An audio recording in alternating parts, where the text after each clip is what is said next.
বাংলাদেশে এখনো চলছে অবাধে গাছ কাটা কিংবা বন উজাড় করা। তবে এই সংশ্লিষ্ট কোনো সুনির্দিষ্ট আইন না থাকার কারণে সংক্ষুব্ধ ব্যক্তিরা চাইলেও আদালতে মামলা করতে পারছেন না।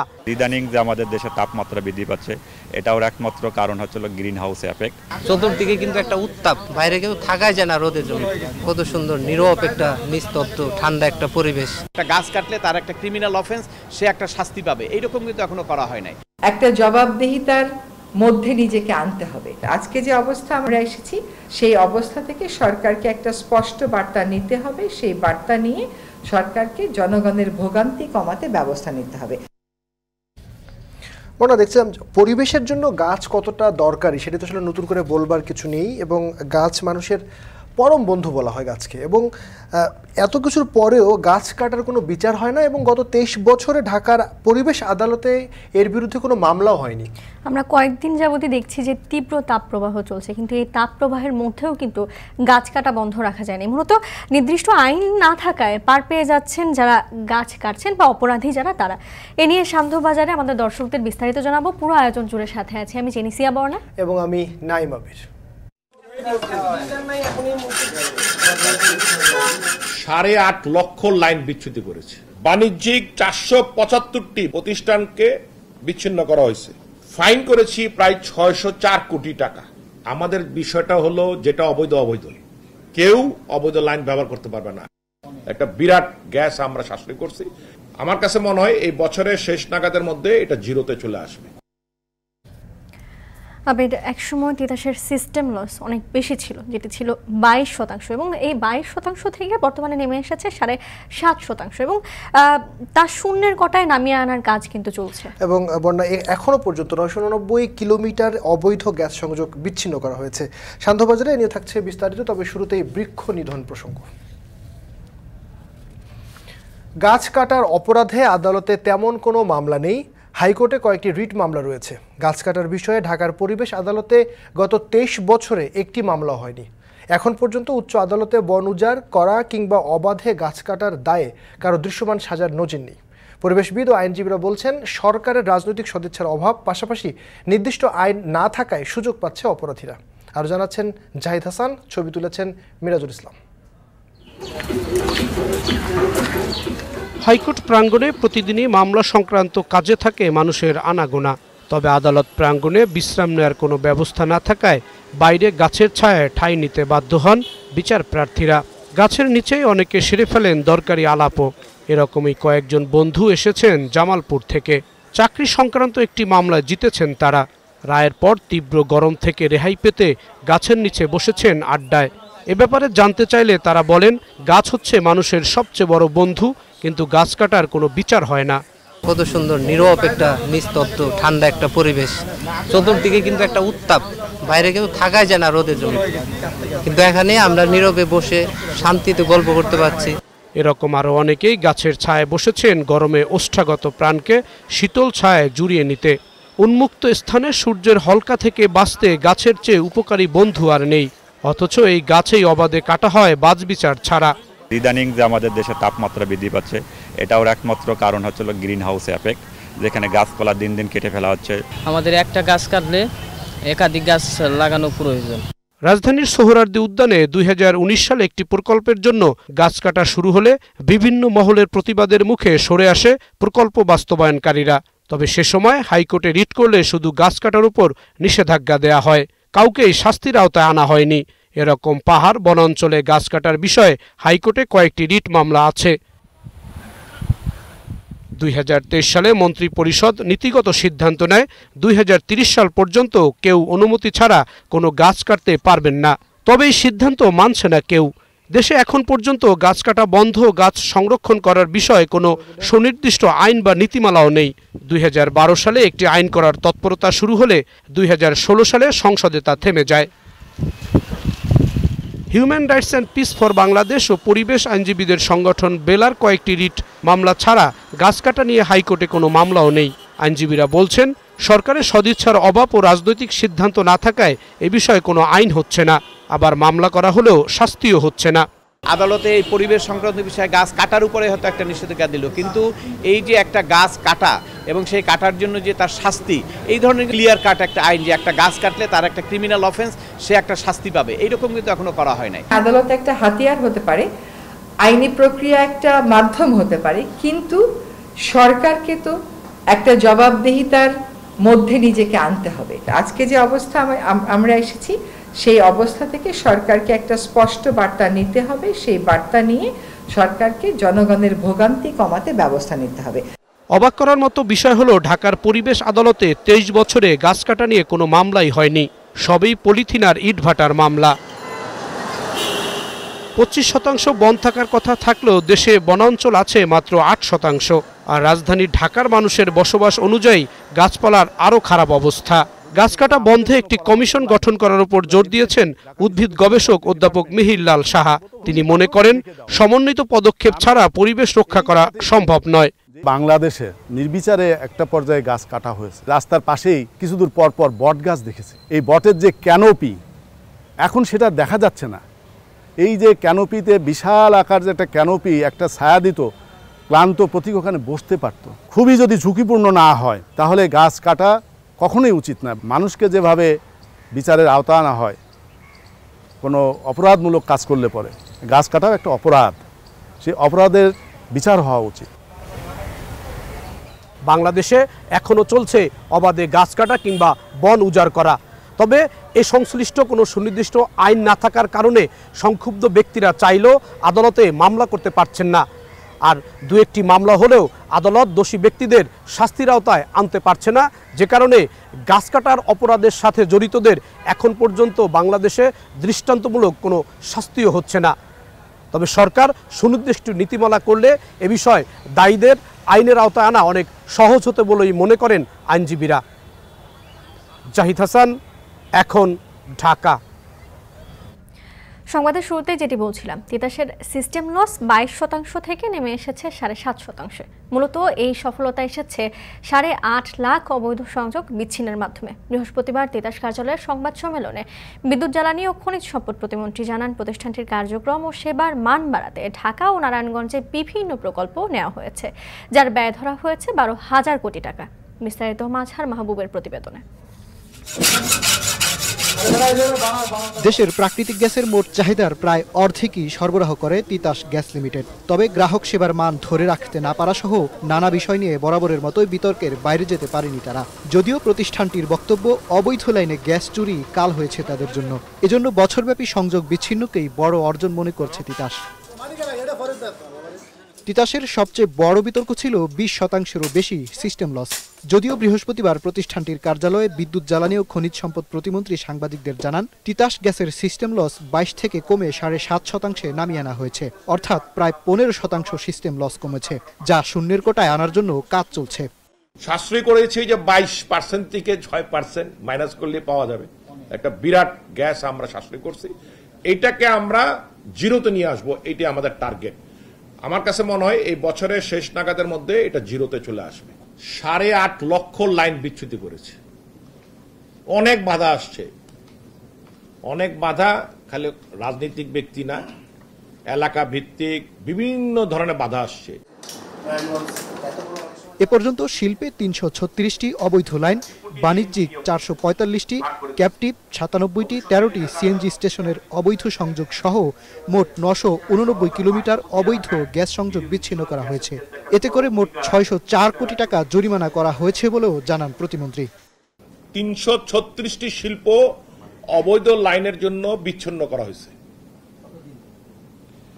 বাণিজ্যিক 475টি বাণিজ্যিক প্রতিষ্ঠানকে বিচ্ছিন্ন করা হয়েছে। ক্যাপটিভ পাওয়ার অবৈধভাবে ব্যবহার করত 97টি বিচ্ছিন্ন করা হয়েছে। সিএনজি স্টেশন প্রায় 13টি সিএনজি স্টেশন অবৈধভাবে ব্যবহার করত গ্যাস, তাদেরকে বিচ্ছিন্ন করা হয়েছে। ইতিমধ্যে প্রায় 989 কিলোমিটার লাইন উচ্ছেদ করা হয়েছে অবৈধভাবে, এবং প্রায় বিচ্ছিন্নকৃত সংখ্যা হল 8,65,070টি গ্রাহক। এ পর্যন্ত মোট 8.5 লাখ অবৈধ গ্যাস লাইন বিচ্ছিন্ন করেছে তিতাস। প্রতিষ্ঠানটির সেবা বাড়াতে ঢাকা ও নারায়ণগঞ্জে নেওয়া হয়েছে মোট 12,000 কোটি টাকার বিভিন্ন প্রকল্প। মাঝার মাহবুব, এখন, ঢাকা।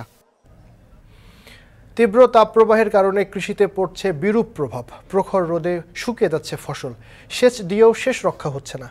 পোকার আক্রমণ থেকে ফসল রক্ষায় ব্যবহার করতে হচ্ছে অতিরিক্ত কীটনাশক, যাতে বাড়ছে উৎপাদন ব্যয়। এদিকে গরমের কারণে ফসল ঘরে তুলতে বাড়তি মজুরি দিয়েও শ্রমিক পেতে হিমশিম অবস্থা কৃষকদের। প্রতিনিধিদের পাঠানো তথ্য ছবিতে আরও জানাচ্ছেন শোভন মাহমুদ। প্রচণ্ড তাপপ্রবাহে ওষ্ঠাগত জনজীবন। প্রকৃতির এই রুদ্রমূর্তি থেকে রেহাই পাচ্ছে না ফসলের ক্ষেত। কাঠফাটা রোদ আর ভাবসা গরমে পুড়ছে প্রকৃতি। এমন অবস্থায় কুমিল্লার কৃষকরা মেতেছেন বোরো ধান ঘরে তোলায়। পাকা ধানের ঘ্রাণে মোহিত হচ্ছে চারপাশ। এমন বৈরী আবহাওয়ায় কৃষক ও শ্রমিকদের হাঁসফাঁস অবস্থা। তৈরি হয়েছে শ্রমিক সংকট। বাড়তি মজুরি দিয়েও ধান ঘরে তুলতে হিমশিম অবস্থা কৃষকদের। এর আগে কোনো সময় এত গরম লাগে না, এখন বেশি গরম, অতিরিক্ত তাপমাত্রা বেশি। 4 বার রেস্ট করছি, পানি খাইতেছি, স্যালাইন খাইতেছি, তার দুইটা গোপের উপর কাটতে পারি না। কৃষি কর্মকর্তা বলছেন বোরো ধানে হিটশক বা গরম বাতাসে ধান চিটা হওয়ার সম্ভাবনা থাকে। তাই জমিতে 2 থেকে 3 ইঞ্চি পানির সেচ এবং এমওপি সার মিশ্রিত পানির স্প্রে করতে হবে। এছাড়াও আম, কাঁঠাল ও লিচুর ফলন বিপর্যয় ঠেকাতে কৃষকদের নানা পরামর্শ দিচ্ছে কৃষি বিভাগ। তারা যেন মাঠে মোটামুটি 2 থেকে 3 ইঞ্চি পানিটা সবসময় বজায় রাখে, তাইলে ওই তাপদাহে যে ধানটা মানে এখন ফুল পর্যায় থেকে আপনার পাকা পর্যায়ের দিকে যাবে, এগুলির সমস্যাটা কম হবে। কৃষি সম্প্রসারণ অধিদপ্তরের তথ্য মতে চলতি বোরো মৌসুমে কুমিল্লায় 1,61,790 হেক্টর জমিতে বোরোর আবাদ হয়েছে। দাবদাহ আর খরায় মাঠঘাট ফেটে চৌচির অবস্থা উত্তরের জেলা নওগাঁয়। ইরি বোরো ধান চাষাবাদ নিয়ে দুশ্চিন্তায় পড়েছেন কৃষকরা। ধান বাঁচাতে বাড়তি সেচের পাশাপাশি পোকা দমনে করতে হচ্ছে কীটনাশক স্প্রে। কৃষকরা বলছেন সকালে সেচ দিলে বিকেলেই মাঠের পানি শুকিয়ে যাচ্ছে। খরায় বাড়তি সেচের কারণে বিঘা প্রতি গুনতে হচ্ছে প্রায় 1000 টাকা। আগে আমরা পানি দিলে 8 দিন চলে যেত, এখন 1 দিন পর পর পানি ভিড় দেওয়া লাগে। সকালে দিলে বিকালে থাকিচ্ছে না, জমি শুকে যাচ্ছে, শুকে যাওয়ার কারণে চিতান হচ্ছে। পানি খরচ বাড়িছে, আগে ছিল 1700-1800 টাকা, এখন 2700-1800 টাকা খরচ পড়ছে। কৃষি বিভাগ বলছে খরার হাত থেকে ফসল রক্ষায় কৃষকদের সহযোগিতা করা হচ্ছে।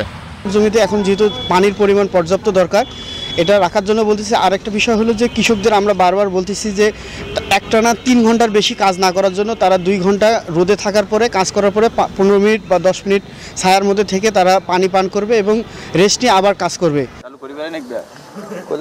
কাঠফাটা রোদে নীলফামারীতে দারুণভাবে ক্ষতিগ্রস্ত হচ্ছে গ্রীষ্মকালীন সবজি। পর্যাপ্ত পানি দেওয়ার পরও শুকিয়ে যাচ্ছে সবজির ক্ষেত। এই সময়ে যে গাছগুলো মাচায় উঠে যাওয়ার কথা ছিল সেই গাছগুলো বাড়ছেই না। তুলনামূলক উঁচু জমিতে বেশি সেচ দিতে হচ্ছে। ফলে একদিকে যেমন সবজি ক্ষতিগ্রস্ত হচ্ছে, অন্যদিকে বাড়ছে সেচ খরচ। ফসল রক্ষায় কৃষকদের বিভিন্ন পরামর্শ দিয়ে যাচ্ছে কৃষি বিভাগ। জলছি যাচ্ছে, মাটিতে রস নাই, এরকম নানা সমস্যায় আর কি ফসল মরে যাইতেছে। কৃষি কর্মকর্তার যে পরামর্শ দিতেছে আমরা ওই মতে কাজ করতেছি, সেচ দিতেছি, অনেক কিছু করতেছি আর কি। মূলত সেচ দেওয়ার জন্য আমরা তাকে দিচ্ছি, যেন এই মুহূর্তে তারা প্রতি সপ্তাহে কমপক্ষে 2 থেকে 3টি সেচ দেয় তাদের জমিতে। আর হচ্ছে যে সেচ দেওয়ার পরে গোড়াতে মালচিং করে দেয়া। আমাদের ইদানিং কিছু কৃষক অটোমেটিক্যালি তারা হচ্ছে আর্টিফিশিয়াল মালচিং করছেন, যারা করছে না তাদেরকে খড়কুটো দিয়ে ঢেকে দেওয়ার জন্য বলছি। নীলফামারীতে এবছর 1347 হেক্টর জমিতে গ্রীষ্মকালীন সবজির আবাদ হয়েছে। শোভন মাহমুদ খান, এখন। তীব্র রোদ আর প্রচণ্ড গরমে কষ্ট আরও বাড়িয়ে দিচ্ছে সড়কের খোঁড়াখুঁড়ি। যানজট বাড়ার কারণ হয়ে উঠেছে এসব সংস্কার কাজ। এতে গরমে যোগ হচ্ছে বাড়তি অস্বস্তি। বিস্তারিত জানাচ্ছেন বাইজিদ সাদ। দুপুর হলেই যেন আগুনের ফুলকি বইতে শুরু করে নগর জুড়ে।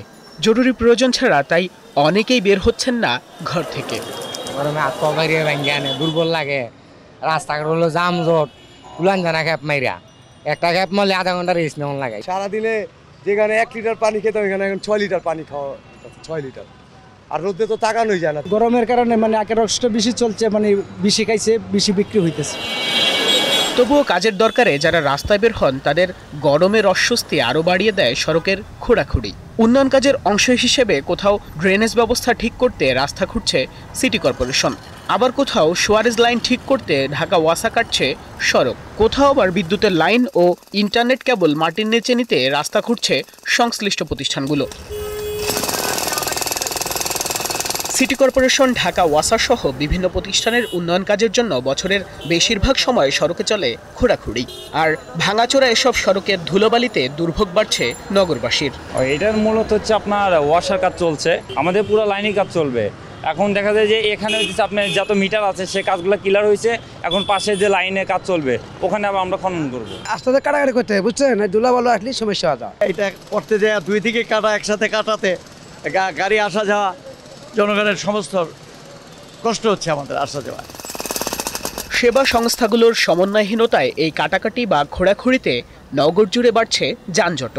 কারণ ছোট বড় গর্ত এড়িয়ে ঝুঁকি নিয়ে স্বাভাবিকের চেয়ে অনেক কম গতিতেই চলতে হয় যানবাহনকে।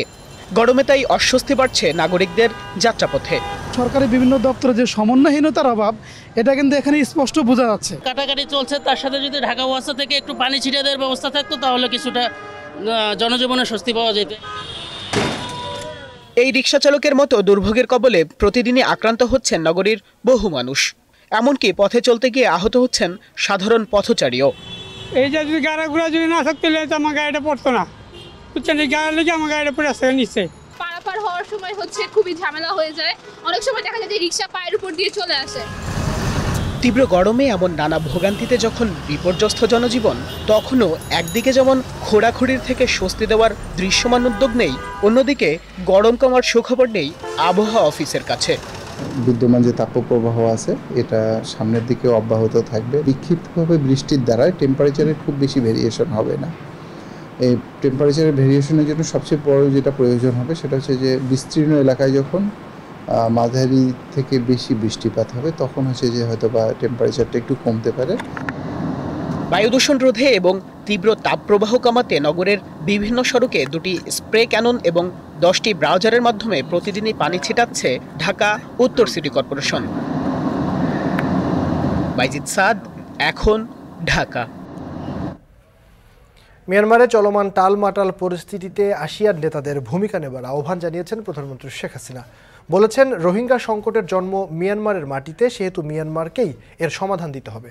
থাইল্যান্ড সফরের দ্বিতীয় দিন সকালে দেশটির রাজধানী ব্যাংককে এশিয়া ও প্রশান্ত মহাসাগরীয় অঞ্চলের অর্থনৈতিক ও সামাজিক কমিশন ইউএনএসক্যাপের অধিবেশনে বক্তব্য দেন প্রধানমন্ত্রী। আরও জানাচ্ছেন আজহার Limon.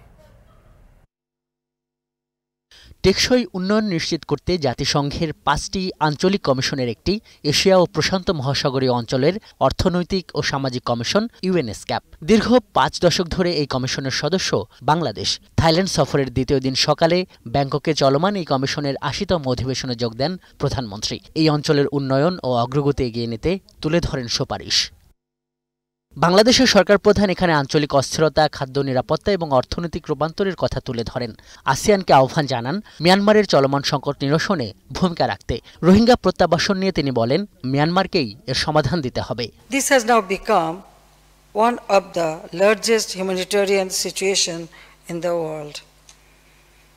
In the backdrop of ongoing armed conflicts in Myanmar, the Rohingya repatriation process is also getting delayed. I take this opportunity to call upon the Asia-Pacific region, especially ASEAN, to play a proactive role in resolving the volatile situation in Myanmar. We must ensure that the Rohingyas can go back home in safety and dignity. বক্তব্যে যুদ্ধের বিপক্ষে অবস্থান তুলে ধরেন শেখ হাসিনা। বলেন, Israeli আগ্রাসনের কারণে ফিলিস্তিনে নারী ও শিশুরা অমানবিক কষ্ট পাচ্ছেন। The war is going on. Genocide is going on in Palestine. It must be stopped. War cannot give any solution, only loss of life. Children, women are the worst sufferer. Younger generation, they lost their life. Then why war? I call upon the world leaders to stop the war. The Russia-Ukraine war, then now Israel, Iran or Palestine. Why Palestine people should not get their right? পরে প্রধানমন্ত্রীর সঙ্গে সৌজন্য সাক্ষাৎ করেন জাতিসংঘের under secretary general ও ইউএনএসক্যাপের executive secretary general. কথা বলেন স্বার্থ সংশ্লিষ্ট নানা ইস্যুতে। আজহার লিমন, এখন। সান্ধ্যবাজারে সময় হলো বিরতির। ফিরছে একটু পর, সাথে থাকুন।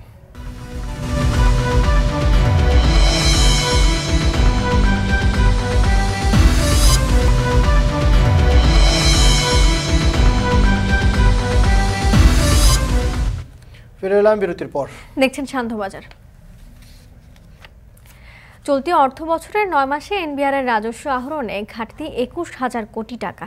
লক্ষ্য পূরণে বাকি 3 মাসে আদায় করতে হবে আরও 1,31,000 কোটি টাকা। রাজস্ব সংশ্লিষ্টরা বলছে অর্থ বছরের শেষ মুহূর্তে আহরণ বাড়লেও ঘাটতি পূরণ হওয়ার সম্ভাবনা নেই। তাই অপচয় রোধের পরামর্শ অর্থনীতিবিদদের। আরও জানাচ্ছেন মাজহার মাহবুব।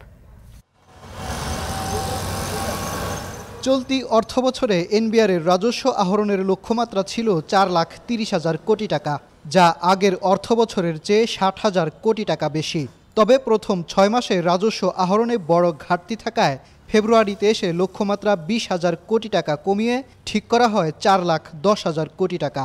এর পরেও অর্থবছরের 9 মাসের মাথায়ও লক্ষ্য অর্জনে বড় ঘাটতি রয়ে গেছে।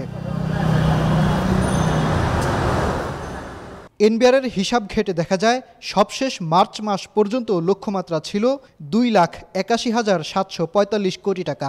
এর বিপরীতে আহরণ হয়েছে 2,59,866 কোটি টাকা। তাই 9 মাসে ঘাটতি 21,979 কোটি টাকা। এর মধ্যে আমদানি রপ্তানি শুল্কে ঘাটতি 9,079 কোটি টাকা, মূল্য সংযোজন করে 4,350 কোটি টাকা, আর আয়কর ও ভ্রমণ করে 8,448 কোটি টাকা। আগামী বাজেটের আগ পর্যন্ত যে সময় আছে এর মধ্যে এনবিআরকে আহরণ করতে হবে আরও 1,29,000 কোটি টাকা। সংশ্লিষ্টরা বলছেন আগামী জুন পর্যন্ত 3 মাসের রাজস্ব আহরণ বাড়বে, তবে তাতেও মিটবে না ঘাটতি। তাই রাজস্ব আহরণ বাড়াতে হলে আয়কর রিটার্ন বাড়ানো সহ কর ফাঁকি রোধে আরও পদক্ষেপ নিতে হবে এনবিআরকে।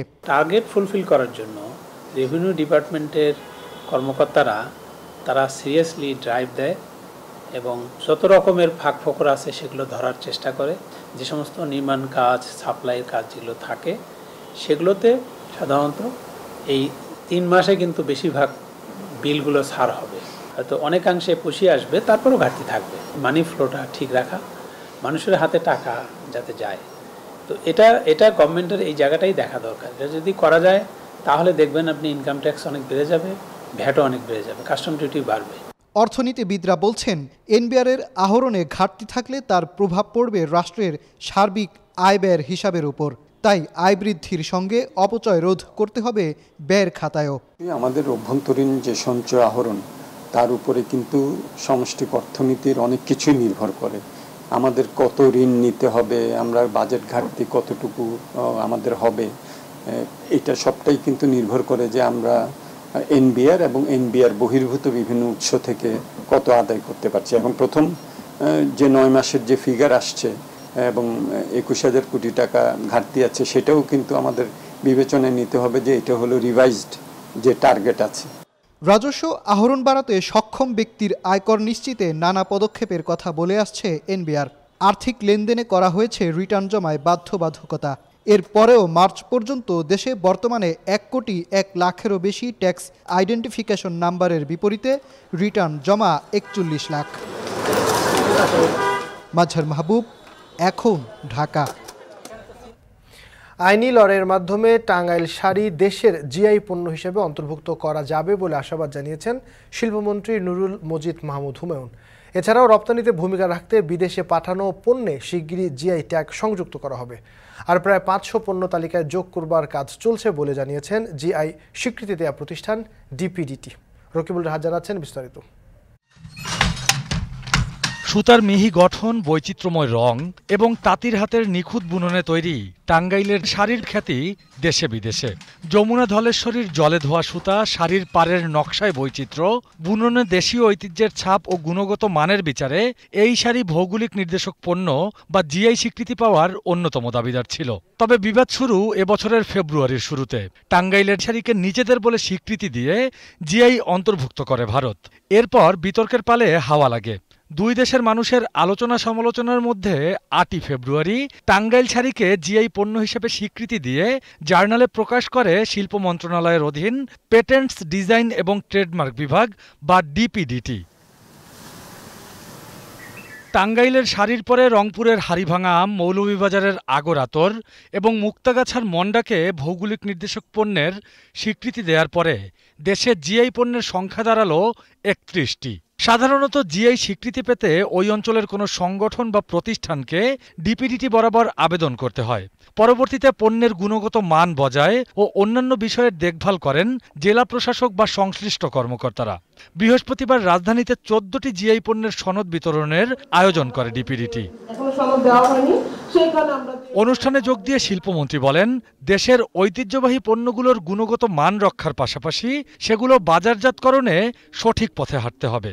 ভারতের সঙ্গে টাঙ্গাইল শাড়ির জিআই নিয়ে দ্বন্দ্বের বিষয়টি আইনি লড়াইয়ের মাধ্যমে মীমাংসা হবে বলেও জানান তিনি। আমাদের এমবেসি আছে দিল্লিতে এবং আমাদের টাঙ্গাইলের যে ডিসি সাহেব আছেন তার মাধ্যমে আমরা সেখানে আমাদের আইনজীবী নিয়োগ করা হয়েছে, সেখানে আমরা আইনগতভাবে তাদের এটা এবং বিশ্বাস করি যে এটা আমাদের পণ্য আমাদেরই থাকবে। 2013 সালে বাংলাদেশ জিআই পণ্যের স্বীকৃতি দিয়ে আসলেও এখন পর্যন্ত অন্তর্ভুক্ত পণ্যের সংখ্যা হাতে গোনা। সম্ভাবনাময় এই খাতকে এগিয়ে নিতে শিগগিরই আরও 500 ভৌগোলিক নির্দেশক পণ্যের স্বীকৃতি দিতে কাজ চলছে বলে জানায় ডিপিডিটি মহাপরিচালক। সংশ্লিষ্ট এলাকার প্রশাসন যদি তারা একটু উদ্যোগ নেয় তাহলে আমাদের এই যে আমাদের যে প্রাথমিক যে আমরা তালিকা করছি সেই অনুযায়ী আমরা জিআই সনদটা দিতে পারব। আর জিআই পণ্যের রপ্তানিতেও বাংলাদেশের নেই উল্লেখযোগ্য সফলতা। উল্টো জিআই পণ্যের বাণিজ্যিক হলমার্ক বা ট্যাগ জটিলতায় ভোগেন ব্যবসায়ীরা। তাদের সুবিধা দিতে শিগগিরই জিআই পণ্যে ট্যাগ লোগোর ব্যবস্থার কথা জানান শিল্পমন্ত্রী। আমাদের এই পণ্যগুলিকে আমরা আরো মানসম্মত করে আমরা বিশ্ববাজারে আগামী দিনে মাননীয় প্রধানমন্ত্রীর নেতৃত্বে এগুলিকে আমরা নিয়ে যেতে চাই। জিআই পণ্যের বাজারজাতে প্রচারণার ঘাটতির কথাও স্বীকার করেন শিল্পমন্ত্রী। সংকট উত্তরণে বিদেশে অবস্থিত বাংলাদেশি দূতাবাস, বিমানবন্দর ও দেশীয় মেলার মাধ্যমে প্রসার বাড়ানোর আহ্বান তার। রকিবুল রাহাত, এখন, ঢাকা। 13টি দেশের অংশগ্রহণে রাজধানীতে চলছে আন্তর্জাতিক কৃষি প্রযুক্তি মেলা। এখানে পাওয়া যাচ্ছে আধুনিক সব কৃষি প্রযুক্তির মেশিনারিজ। মেলায় বিভিন্ন ধরনের নতুন পণ্য পেয়ে খুশি দর্শনার্থী ও উদ্যোক্তারা। বিদেশি ব্যবসায়ীরা বলছেন বাংলাদেশে রয়েছে আধুনিক কৃষি প্রযুক্তির বিশাল বাজার। মেলা ঘুরে এসে আরও জানাচ্ছেন সিউল আহমেদ। এবারের কৃষি প্রযুক্তি মেলায় পাওয়া যাচ্ছে প্রায় 8 প্রকারের তেল নিষ্কাশন মেশিন। একই সঙ্গে মেশিনটি পরিবেশ বান্ধব। ঘন্টায় সর্বোচ্চ 500 লিটার পর্যন্ত তেল নিষ্কাশন করা সম্ভব আধুনিক এই মেশিনের মাধ্যমে। এটির দাম পড়বে 4,80,000 টাকা। এটা দিয়ে আপনার সরিষা, বাদাম, তারপরে তিলের কি বলে আপনার কালোজিরা, যত ধরনের সিড আছে এই সিড থেকে আপনার বীজ থেকে তেল বের হয় আর কি। ঘানিতে যেটা হয় সেটা হচ্ছে আপনার দেখা যায় তেল থেকে যায়, একটা পর্যায়ে তেল থেকে যায়, এটার মধ্যে তেল থাকে না। অলমোস্ট আপনার 98% তেল ওখান থেকে রিডিউস করে চলে আসে। শুধু এই মেশিন নয়, এরকম প্রায় কয়েকশো আধুনিক মেশিনারিজ নিয়ে রাজধানীর ইন্টারন্যাশনাল কনভেনশন সিটি বসুন্ধরায় চলছে কৃষি প্রযুক্তি মেলা, যেখানে পাওয়া যাচ্ছে পোল্ট্রি কেজ, এগ ইনকিউবেটর, হাঁস, মুরগি, গরু, ছাগলের পিলেট ফিড মেশিন, মাছের ভাসমান feed machine, auto feeding line, milking machine, auto drinking full setup সহ প্রায় কয়েকশো আধুনিক কৃষির মেশিন। আমরা ধানের খোসা সরিয়ে চাল বানাই, চালের পরে ফার্দার স্টেপ আমরা পাউডার করতে পারি, যেটা আমরা কি বলি রাইস পাউডার। সিমিলারলি গমের ক্ষেত্রে দিস ইজ গমের আউটপুট, একটা হচ্ছে কি সুজি, একটা হোল হুইট, একটা হচ্ছে ময়দা। সিমিলারলি ওর পরে প্রোডাক্ট হচ্ছে কি finish product, biscuit, cookies. So আমরা কমপ্লিট ভ্যালু চেইনে আছি। বাংলাদেশের ফিড মিলগুলো অধিকাংশ বাইরের বয়লারের উপর ডিপেন্ড করতো। এখন আমরা এগ্রিকালচারের জন্য বিশেষ করে অটো রাইস মিল, তারপরে আপনার হচ্ছে ফিড মিলের জন্যে বাংলাদেশে হাক্স বয়লার, যেটাকে তুষ বয়লার বলে, এই তুষ বয়লারটা আমরা নিয়ে এসেছি বাংলাদেশে। যে ওখানে তেল ফিলিং হবে, হওয়ার পরে এখানে ক্যাপিং হবে, লেবেলিং হবে, ওয়াশিং হবে, তারপরে বের হয়ে যাবে। এটা হলো আমাদের মেশিনের কার্যকারিতা। 3 দিনের এই মেলায় বাংলাদেশ, চীন, Bharat, Italy, Vietnam, Germany, Taiwan, যুক্তরাজ্য, তুরস্ক, কানাডা, সিঙ্গাপুর ও মালয়েশিয়ার 350টি স্টল রয়েছে। বিদেশি কোম্পানিগুলো বলছে দিন দিন আধুনিক কৃষিতে এগিয়ে যাচ্ছে Bangladesh. This is one of the main machine which is used for grinding wheat and maize and some other cereals. So this is one of the main important machines in the line. According to me, there's a lot of opportunities in Bangladesh. I believe maybe the market is slow for the time being, but I'm quite convinced that in the years ahead there will be a lot of projects there. একই ছাদের নিচে আধুনিক কৃষির সব পণ্য পেয়ে খুশি মেলায় আসা ব্যবসায়ী ও দর্শনার্থীরা। তবে অন্যান্য বছরের চেয়ে এবছর পণ্যের দাম কিছুটা বেশি বলে অভিযোগ করেন তারা। এই মেলাগুলো যদি প্রতি বছরই হয় তাহলে আমার মনে হয় যে খুবই ভালো হবে, কারণ ভালো একটা উদ্যোগ। একই ছাদের নিচে বিভিন্ন কোম্পানি আছে, বিভিন্ন কোম্পানির সাথে কথা বলে কোনটা সুইটেবল, কোনটা মানে আমার ইয়ার ভিতরে প্রাইস রেঞ্জের ভিতরে আছে ওটা দেখে তারপর আমি এটা নিতে পারবো। নতুন নতুন আইডিয়া নেওয়ার জন্য যে নতুন নতুন মেশিনারিজ আসছে, নতুন নতুন বিজনেস কিছু করা যায় কিনা। দেশে আধুনিক কৃষি অনেক এগিয়েছে বলে দাবি করেন স্থানীয় সরকার মন্ত্রী। তবে শুধু পরিমাণে নয়, কৃষি পণ্যের গুণগত মানের দিকে নজর বাড়ানোর আহ্বানও জানান তিনি। কোয়ান্টিটির ব্যাপারে উই আর অপটিমিস্টিক, এন্ড কোয়ালিটির ব্যাপারটাকে এভাবে খুব সিরিয়াসলি এমফাসাইজ দেওয়া হয় না। কিন্তু এখন দেখা যাচ্ছে যে আমরা এখন অর্গানিক ফুডের কথা বলি অথবা আমার হেলথ বেনিফিশিয়ারি ফুডের দরকার। তো সেটার জন্য আমাদেরকে এখন যেমন পেস্টিসাইডের যথাযথ ইউজ করা, তারপরে দিয়ে এবং যন্ত্রপাতির প্রপার ইউজ করা এবং আমাদের উৎপাদন বাড়ানো ইত্যাদি সবগুলোকে মাথায় নিয়ে এখন আমাদেরকে কৃষি খাতটাকে অনেক গুরুত্ব দেওয়া হচ্ছে। 3 দিনের এই মেলা শেষ হবে 27 এপ্রিল। সিউল আহমেদ, এখন, ঢাকা। শান্তবাজারের সময় হলো আরো একটা বিরতি নেবার। ফিরবো কিছুক্ষণের মধ্যে, সাথেই থাকুন।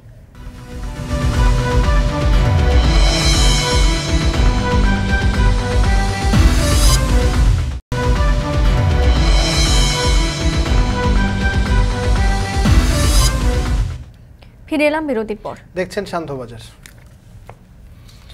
রাজধানীতে বাড়ছে মশার উপদ্রব, এ নিয়ে অস্বস্তিতে নগরবাসী। ডেঙ্গু প্রতিরোধে সিটি কর্পোরেশন নানা উদ্যোগ নিলেও মুক্তি পাচ্ছে না নগরবাসী। যদিও কাউন্সিলররা বলছেন মশা নিধনে সিটি কর্পোরেশনের নির্দেশনায় কার্যক্রম চলছে। রাব্বি হোসেন জানাচ্ছেন বিস্তারিত। ঢাকা দক্ষিণ সিটি কর্পোরেশনের 64 ও 66 নং ওয়ার্ড ডেমরা এলাকায় এ দুটো ওয়ার্ডে প্রায় 2 লাখ মানুষের বসবাস, যাদের দুশ্চিন্তার কারণ হয়ে দাঁড়িয়েছে এখানকার বেশ কয়েকটি আবর্জনা, ময়লা জমে থাকা নালা ও নির্মাণাধীন ভবনের নিচে জমে থাকা ডুবা। সাধারণ মানুষ যারা এই রাস্তাঘাটে কাজ করতেছে, দোকানপাট যারা করতেছে, তাদেরও তো মশার একটা ভয়। মশা আমরা অনেক সমস্যা হচ্ছে, মনে করেন যে কোনো চলাফেরা করতে না, বইতে পারি না, চলতে পারি না, অনেক ধরনের সমস্যা। চলতি বছরে মৌসুম শুরু হওয়ার আগে থেকেই চোখ রাঙাচ্ছে ডেঙ্গু। মশার উৎপাত বাড়ায় নানাবিধ রোগ জীবাণুতে আক্রান্ত হচ্ছেন নগরবাসী, ফলে শঙ্কা নিয়ে দিন পার করছেন তারা। বর্ষাকাল আসতেছে, এই বর্ষা সিজনে মশার উপদ্রব আরও বেড়ে যাবে, যা আমাদের জন্য বসবাসের একান্ত অনুপযোগী। আমরা এটা নিয়ে খুব জ্বালা যন্ত্রণার ভিতরে আছি। মশার জন্য আমরা ঘরে বাইরে থাকতে পারি না। এই মশার ভয়ে আমরা দিনের বেলা মুসুরি টানায় ঘুমাই। তবে মশা নিধনে সিটি কর্পোরেশনের নির্দেশনা মেনেই কার্যক্রম পরিচালনা করা হচ্ছে বলছেন স্থানীয় কাউন্সিলররা। মশার যেই কার্যক্রমগুলা যেইভাবে যেই চিন্তায় নিয়ন্ত্রিত হয়, সেই নিয়ন্ত্রিত চিন্তায় ঔষধ সর্বসময় আমরা আমার এই ওয়ার্ডে কোনো জায়গায় বাকি রাখেন না। প্রতিদিনই আজকে এই অঞ্চল ভাগ করে, কালকে অঞ্চল ভাগ করে, অঞ্চল ভিত্তিক আমরা আমাদের কর্মী যারা আছে মশকের, তারা নিয়ন্ত্রণের চিন্তায় প্রতিদিনই মশক ঔষধ মারা হচ্ছে। প্রতিবছর মশা নিধনে সিটি কর্পোরেশন নানা পরিকল্পনা করে থাকেন, বাজেট ধরা হয় কোটি টাকা। তবুও মশার উৎপাত থেকে পুরোপুরি স্বস্তি পাচ্ছেন না নগরবাসী। মৌসুম শুরুর আগেই ডেঙ্গু প্রতিরোধে নাগরিকদের সবটুকু আশা আরও উদ্যোগী হওয়া চাই নগরপিতাদের। রাব্বি হোসেন, এখন, ঢাকা। গরমের তীব্রতার সাথে পাল্লা দিয়ে বাড়ে কিউলেক্স মশার প্রজনন। আবার একটু বৃষ্টি হলে জমে থাকা পানিতে জন্মায় এডিস। এমন শাখের করাতে পড়ে যখন নাজেহাল নগরবাসী, তখন মশা নিধনে জনবল সংকটে ভুগছে চট্টগ্রাম সিটি কর্পোরেশন। শুধু তাই নয়, গত বছর অকার্যকর ওষুধ ছিটিয়ে সমালোচিত হওয়ায় এবছর এখনও নতুন ওষুধ কেনা ও গবেষণায় সময় পার করছেন কর্পোরেশনের কর্তারা। চট্টগ্রাম থেকে কাজী মাহফুজের প্রতিবেদন। আতঙ্কের এক পতঙ্গ মশা, মশারি, কয়েল, মশা মারার ইলেকট্রনিক্স পণ্য, কোনো কিছুই থামাতে পারছে না মশার দাপট। এর থেকে বাঁচতে পরিবার বা ব্যক্তি পর্যায়ে নানা উদ্যোগ, এমনকি সিটি কর্পোরেশনের মেয়রেরও অসহায় সমর্পণ। চট্টগ্রামে গেল বছর অতীতের সব রেকর্ড ছাড়িয়ে 14,082 জন ডেঙ্গুতে আক্রান্ত হয়, মারা যান 107 জন, যার বেশিরভাগই শিশু ও বৃদ্ধ। ডেঙ্গু মৌসুম না হয়েও চলতি বছরের জানুয়ারি থেকে এ পর্যন্ত ডেঙ্গুতে আক্রান্ত হয়েছে 133 জন, মারা গেছেন 3 জন। নগরীর মশা নিধনের দায়িত্ব সিটি কর্পোরেশনের।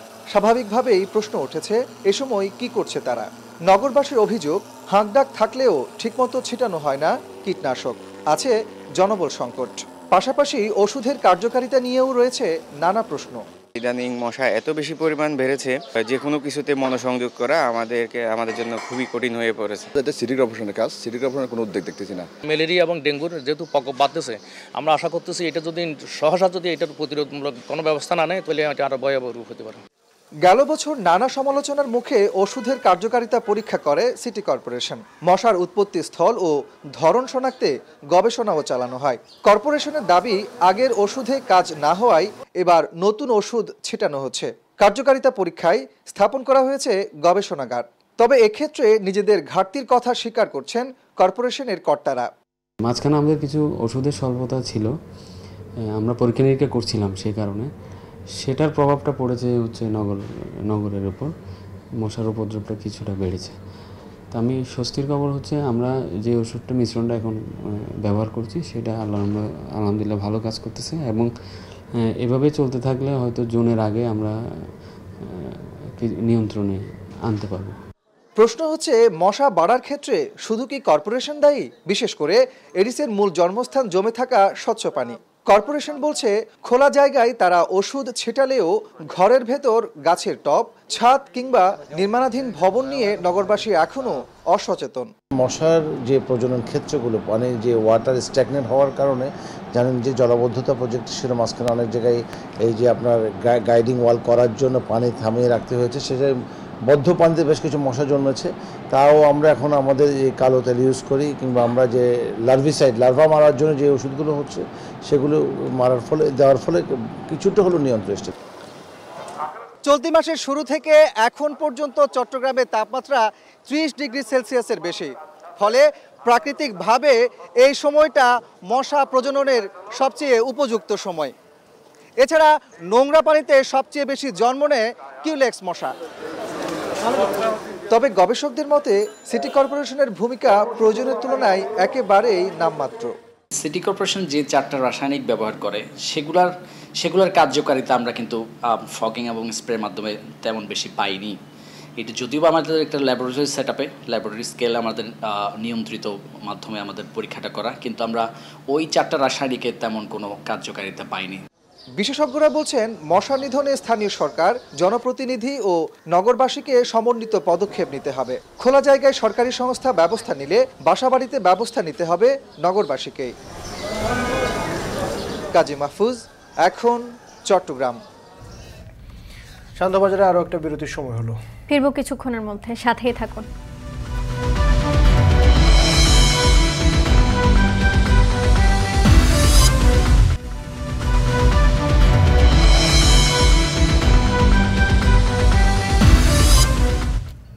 বিরতির পর আবারও স্বাগত। দেখছেন শান্তবাজার। দেশের বাইরের প্রসঙ্গ, গাজার হাসপাতালগুলোতে 2টি গণকবরে 3 শতাধিক মরদেহ পাবার পর গণহত্যার বিষয়ে স্বাধীন তদন্তে জাতিসংঘের আহ্বানে সমর্থন দিয়েছে ইউরোপীয় ইউনিয়ন। উপত্যকার সর্ববৃহৎ শরণার্থী শিবির রাফায় অভিযান না চালাতে ইসরায়েলকে বারবার সতর্ক করলেও রাফা শহরে বিমান হামলায় প্রাণ গেছে 5 ফিলিস্তিনির। ইসরায়েল বলছে রাফার দিকে অগ্রসর হচ্ছে তাদের সেনাবাহিনী। এই অবস্থার মধ্যেই দেশটির জন্য $2,600 কোটি সামরিক সহায়তার অনুমোদন দিয়েছে মার্কিন প্রেসিডেন্ট জো বাইডেন। অথচ তাদের আগ্রাসনে এখন পর্যন্ত 34,262 ফিলিস্তিনের প্রাণ গেছে। গাজায় গণহত্যার আশঙ্কাজনক ইঙ্গিত মিলেছে বলে সতর্ক করেছেন মালালা ইউসুফজাই।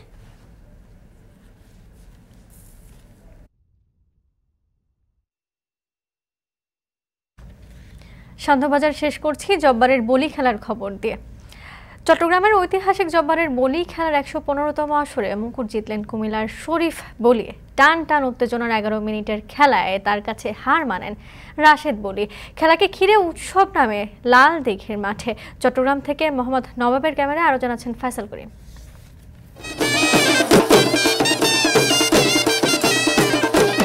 মাঠ ভরেছে কানায় কানায়, মঞ্চ ঘিরে উন্মুখ হাজার হাজার মুখ। ঘড়ি বলছে বেলা 2:30। খেলা শুরু হতে তখনও 2 ঘন্টা বাকি। কে বলবে 35 ডিগ্রি তাপমাত্রায় তখন মাথার উপরে আগুন ঝরাচ্ছে বৈশাখের সূর্য। তীব্র গরম উপেক্ষা করা এই ভিড় শতবর্ষী জব্বারের বলি খেলার। 1909 সালে বক্সিরহাটে ব্যবসায়ী আব্দুল জব্বার সওদাগর যুব সমাজকে ব্রিটিশ বিরোধী আন্দোলনে উদ্বুদ্ধ করতে এই খেলার সূচনা করেছিলেন। প্রতি বছর 12 বৈশাখ এলেই লালদিঘি মাঠে গড়ায় এই আয়োজন। 3টার দিকে এসে দাঁড়ায় আছি গরমের ভিতরে, তারপরও এই বলি খেলার মজাটাই আলাদা। প্রচন্ড রোদ, তবু অনেক মানুষ দর্শক, আসলে এত ভালো লাগছে। বলি খেলাটা ঐতিহাসিক খেলা, আসি আবার খুব ভালো লাগতেছে যে এরকম একটা সুন্দর একটা প্রাণবন্ত যে খেলা উপভোগ করতে পারতেছি, অনেক ভালো লাগতেছে। বিকেল 4:30টায় ঢোল সানায়ের সুর আর দর্শনার্থীদের উচ্ছ্বাসে শুরু হয় বলি খেলার 115তম আসর। 20 ফুট বাই 20 ফুটের রিংয়ে শক্তি ও কৌশলের প্রদর্শনী শুরু হয়। এটা খুব আনন্দ লাগে, খুব ইয়া লাগে, মজা লাগে। নোয়াখালীতে খেলছি আমি, ফেনে একবার খেলছি, এখানে রাঙামাটি খেলছি, আমি কক্সবাজার একবার খেলছি, আর আমার এলাকায় অনেকবার খেলছি আমি। যে হিসাবে গ্লোবাল ইন্টিগ্রেশন হিসাবে এটাকে বলি খেলাকে জব্বারে বলি খেলাকে করার জন্য আমরা উদ্যোগ নিয়েছি। এবার প্রথম রাউন্ড, কোয়ার্টার ফাইনাল, সেমিফাইনাল ও ফাইনালে নানা বয়সী মোট 84 জন বলি অংশ নেন। সরাসরি কোয়ার্টার ফাইনাল খেলেন নতুন পুরনো মিলিয়ে 8 জন হেভিওয়েট বলি। সেমিফাইনালের টানটান উত্তেজনা পেরিয়ে ফাইনালে হাড্ডাহাড্ডি লড়াইয়ে অংশ নেন কুমিল্লা সদরের রাশেদ বলি ও হোমনার শরীফ বলি। 11 মিনিটের কৌশল আর শক্তির খেলায় বাঘা শরীফের কাছে হার মেনে নেন রাশেদ বলি। বলি খেলাকে ঘিরে আশপাশের 4 কিলোমিটার এলাকার 3 দিনব্যাপী বৈশাখী মেলায় দেখা যায় উৎসবের আমেজ। সারা বছর গৃহস্থালী আর ঘর সাজানোর নানা দেশীয় পণ্যের এই মেলার অপেক্ষায় থাকেন চট্টগ্রামবাসী। ঘর সাজানোর সব জিনিস এখানে পাওয়া যায় ওভারঅল, এই জন্যই আসি। আর এটা আমাদের ঐতিহ্য, ছোটবেলা থেকে আসছি। একই সাথে আপনি অনেক কিছু পাবেন। আমি যদি বলি বাণিজ্য মেলায় কিন্তু আপনি এত ধরনের জিনিস পাবেন না, বৈশাখী মেলায় যতটা জিনিস পাবেন। কক্সবাজার থেকে মেলা দেখতে আসছি, কিন্তু এইগুলো আমাদের কক্সবাজারে হালকা পাতলা পাওয়া যায়, বাট এত ভালো কোয়ালিটির পাই না আর কি। মাটির তৈজসপত্র, খেলনা, ফুলদানি, পুতুল, বেতকাঠ ও বাঁশের তৈরি আসবাবপত্র, হাত পাখা, মাছ ধরার পলো বা দাবটি সবই মেলে এখানে। এটিকে ঘিরে প্রাণ পায় ক্ষুদ্র কুটির ও হস্তশিল্প। চারিদিকে শহুরে যান্ত্রিকতা আর শেকড় ভুলে যাওয়ার যত আয়োজন। এই নগর বন্দর যখন তথাকথিত আধুনিকতায় আক্রান্ত, তখন এই বৈশাখী মেলায় আসা বাঁশবেতের সামগ্রী, মাটির তৈজসপত্র, শীতলপাটি, তালপাতার পাখা বা মুড়িমুড়কি আমাদের মনে করিয়ে দেয় মা মাটি, শেকড় আর সমৃদ্ধ গ্রামীণ জীবনচক্রকে। মাত্র 3 থেকে 4 কিলোমিটার এলাকা জুড়ে হলেও শত বছরেরও বেশি সময় ধরে এই মেলা শহুরে সভ্যতার বিপরীতে টিকিয়ে রেখেছে আমাদের অস্তিত্বের গল্প, তৈরি করেছে অতীতের সাথে আমাদের সংযোগের চমৎকার এক সেতুবন্ধন। ফয়সাল করিম, এখন চট্টগ্রাম। আবির, যেখানে তীব্র গরম তার মধ্যেও কিন্তু এই এত বছরের ঐতিহ্যের সামিল হতে এত মানুষ অংশগ্রহণ করেছেন সেখানে এবং খেলা দেখেছেন, জব্বারের বলি খেলা দেখেছেন, এবং 115তম আসর বলা হচ্ছে এবং টানটান উত্তেজনা ছিল খেলার মধ্যে। সবথেকে বড় ব্যাপার সেটা হচ্ছে ঐতিহ্যকে ধারণ করে যে বিভিন্ন আসবাবপত্র এই মেলায় উঠেছে সেটিও কিন্তু দর্শকদের মুগ্ধ করেছে। বনা, এই ছিল শান্তবাজার। আমরা বিদায় নিচ্ছি। এখন টেলিভিশন ওয়েবসাইটে যদি দেখতে চান তাহলে ভিজিট করুন www.ekhon.tv। ফেসবুকে দেখতে হলে ভিজিট করুন facebook.com/tv.ekhon, আর ইউটিউবে দেখতে হলে ভিজিট করুন youtube.com/c/ekhon tv তে।